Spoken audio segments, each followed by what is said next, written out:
सुखबीर बादल पर हमले के दौरान इंस्पेक्टर संतोष वैजनाथ केंद्र ने खुद को ढाल बनाकर उनकी जान बचाई। हरसिमरत कौर ने पुलिस अधिकारी की बहादुरी को सलाम किया।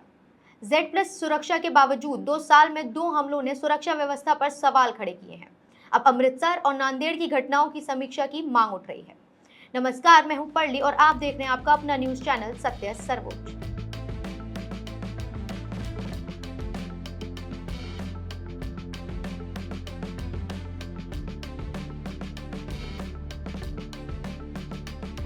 शिरोमणि अकाली दल के अध्यक्ष और पंजाब के पूर्व उप मुख्यमंत्री सुखबीर सिंह बादल पर महाराष्ट्र के नांदेड़ में हमला हुआ। यह घटना तख्त श्री हजूर साहिब के पास हुई, जहां सुखबीर सिंह बादल मौजूद थे। हमले के दौरान महाराष्ट्र पुलिस के एक अधिकारी ने तेजी से कार्रवाई करते हुए सुखबीर बादल और हमलावर के बीच खुद को ढाल की तरह खड़ा कर दिया। उनकी इस बहादुरी से बड़ा नुकसान टल गया।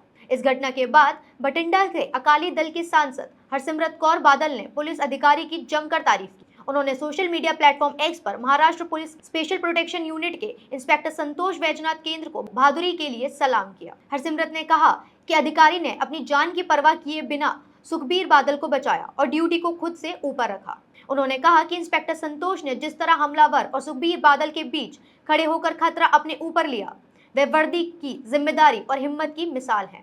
हालांकि इस हमले ने सुखबीर बादल की सुरक्षा को लेकर भी कई बड़े सवाल खड़े कर दिए हैं। सुखबीर बादल को Z+ सुरक्षा मिली हुई थी।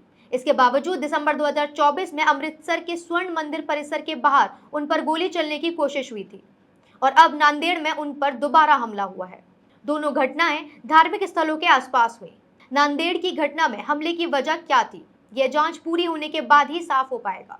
इसलिए फिलहाल उसे किसी खास राजनीतिक या पंथक नाराजगी से जोड़ना जल्दबाजी होगी। लेकिन लगातार 2 घटनाओं ने उनकी सुरक्षा व्यवस्था और धार्मिक स्थलों पर VIP सुरक्षा को लेकर चर्चा जरूर शुरू कर दी है। सवाल यह भी है कि Z+ जैसी कड़ी सुरक्षा के बावजूद कोई हमलावर सुरक्षित घेरे के इतने करीब कैसे पहुंच गया।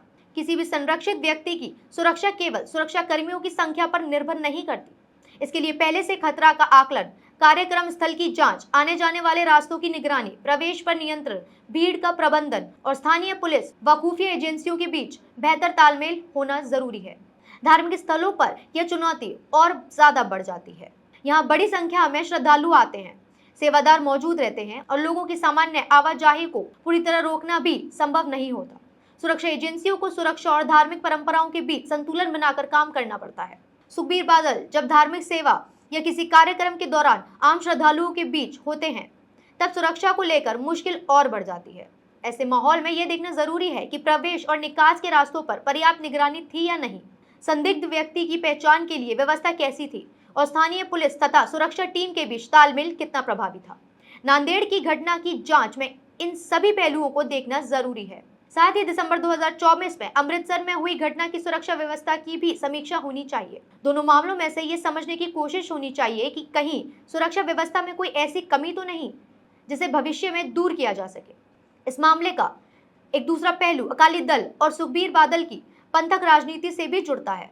पिछले कुछ वर्षों में बेअदबी, बहबल कला और कोटकपुरा गोलीकांड, डेरा सच्चा सौदा, प्रमुख राम रहीम को दी गई माफी, धार्मिक संस्थाओं की स्वायत्तता, जत्थेदारों की नियुक्ति और बंदी सिंहों की रिहाई जैसे मुद्दे लगातार चर्चा में रहे हैं।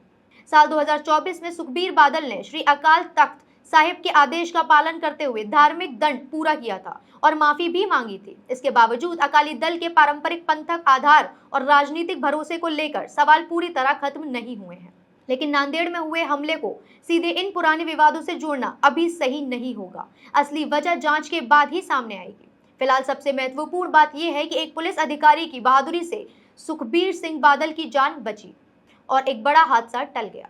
अब जरूरत इस बात की है कि अमृतसर और नांदेड़ दोनों घटनाओं से सबक लिया जाए और धार्मिक स्थल पर सुरक्षा व्यवस्था की हर कड़ी की गंभीरता से समीक्षा की जाए, ताकि भविष्य में किसी संरक्षित व्यक्ति या आम श्रद्धालु की सुरक्षा खतरे में ना पड़े। क्या Z+ सुरक्षा के बावजूद सुखबीर बादल तक हमलावर का पहुंचना सुरक्षा व्यवस्था की गंभीर चूक है? क्या धार्मिक स्थलों पर सुरक्षा बढ़ाते समय श्रद्धालुओं की धार्मिक भावनाओं और सामान्य आवाजाही के बीच बेहतर संतुलन बनाया जाना चाहिए?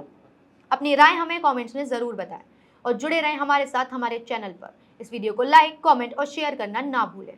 धन्यवाद। जय हिंद।